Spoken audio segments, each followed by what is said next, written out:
Hi, this is Kayla here, back for another video. In this video, I'm going to do the top 3 misconceptions about having a disability. So this is what this video is going to be about. Number 1 misconception that people may have when having a disability is that if you're not using a mobility aid like a walker, full-on crutches, a wheelchair, a guide dog, a service dog, a cane, any of those mobility aids, that you're not disabled enough, you don't look disabled, you don't have a disability. That's not true.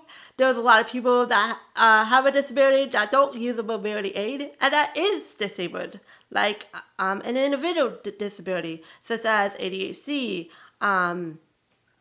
anxiety disorder, PTSD, depression, a learning difference, a heart condition, and the list can go on and on. So for me, I have cerebral palsy, and I don't use a mobility aid, but I have a physical disability. I have my struggles, I have my challenges, but that does not mean I'm not disabled. It just means that I don't use a mobility aid. And this misconception can be frustrating at times for the disability community because in some cases you may not get a certain resource that you may need because you're not disabled enough. The company might not think you're disabled, and therefore you might not get that global resource that you may need. Number 2 misconception is that people may think that you can't be successful in life because you have a disability. That's wrong. You can be very successful in life. Just because you have a disability does not mean you can't be successful in life, such as getting a job, going to college, doing all the normal things that about a able person do, or a person that don't have a disability does. Like for me, for example, I have cerebral palsy, as you know. I was born 4 months early, premature.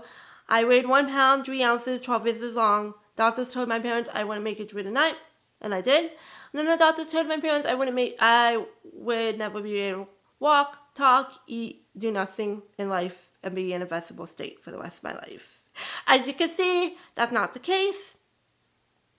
And again, just like in high school, my special teachers told me, my senior year, my last IEP, you can say, that they told me I would never be able to get a job and I'll never be able to go to college.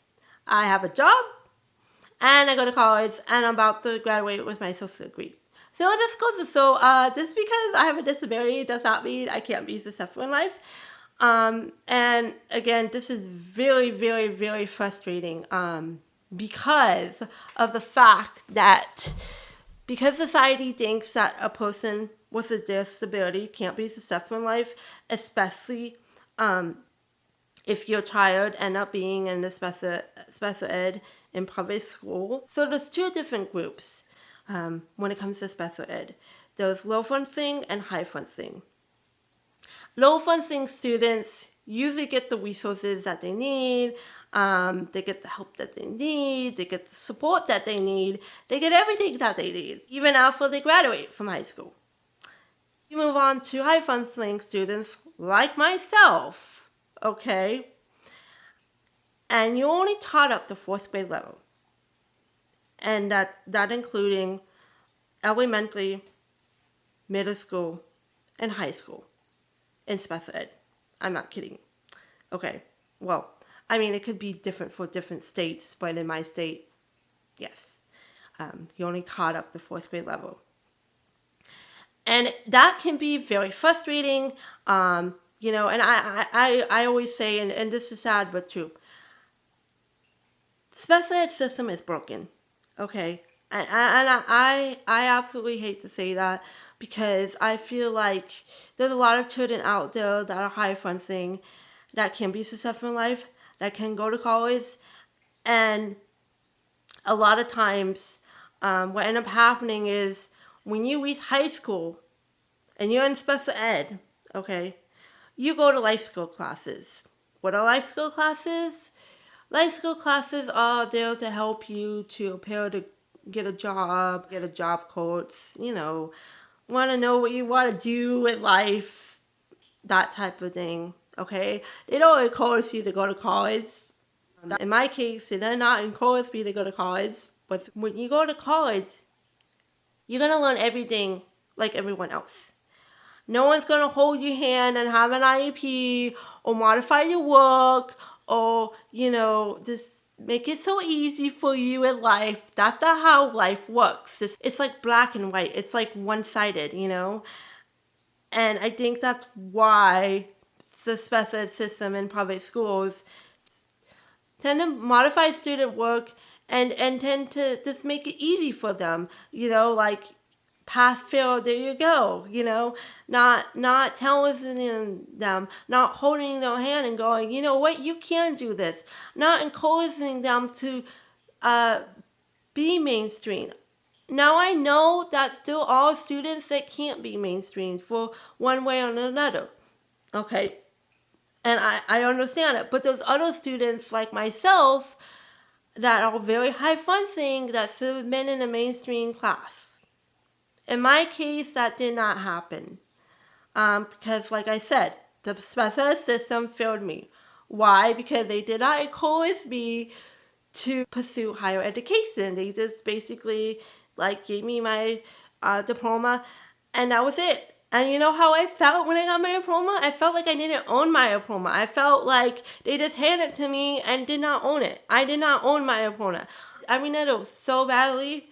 When I was in high school, I wanted to drop out of school. Not because I didn't like school, I didn't enjoy school. It wasn't that. It was because of the fact I wanted to be prepared to go to college. I would rather have gotten my GED than to get my high school diploma. And that's how I feel. I generally feel that way. When I did eventually go to college, because I didn't start college until I was 25, I'm going to tell you, at first, it was really difficult for me. Because in special ed, they don't teach you how to write a paragraph. They don't teach you how to write an essay. They just teach you a lot of the repetition, like nouns, pronouns, adverbs, okay? And I learned this in high school. I also learned this in grade school. And I learned the same thing over and over again. And it got to the point where I'm just kind of tune out type thing. And it was very frustrating. This is why I feel like the special system needs to be fixed in a sense, and need to motivate students like they can do this, and to get programs in public schools, special ed programs in public schools that will encourage students, especially high functioning students, to pursue higher education. Because I think that's so important. And just because you have a disability does not mean you can't do things in life. It just might take a little bit longer, but that's okay. It's okay to do things a little bit longer. I know for me, it took me 7 years to get my associate degree. Is that okay? Absolutely. But did I do it? Yeah. I'm not gonna let anyone tell me otherwise. You can do anything in life, and don't let anyone tell you you can't. Because you can. You just have to have that mindset that you can do something. So go after what you want to go in life, because that's important. Because if you don't, then how do you know you're gonna be able to do something if you don't try it? And so you always got to try new things and explore life in a different, unique way. And the last misconception about having a disability is that people think you have a disability, you're helpless. That you need help. I have gotten this before where people just ask me, oh, you need help. They see me walking, they realize that some people realize that I do have a disability, and they'll ask me, oh, do you need help? And then they push me and just no, I don't need help. I can be independent. I can do, and that's the thing. Again, people think that if you have a disability, you can't be independent. You can't do things on your own. Yeah, you can be independent.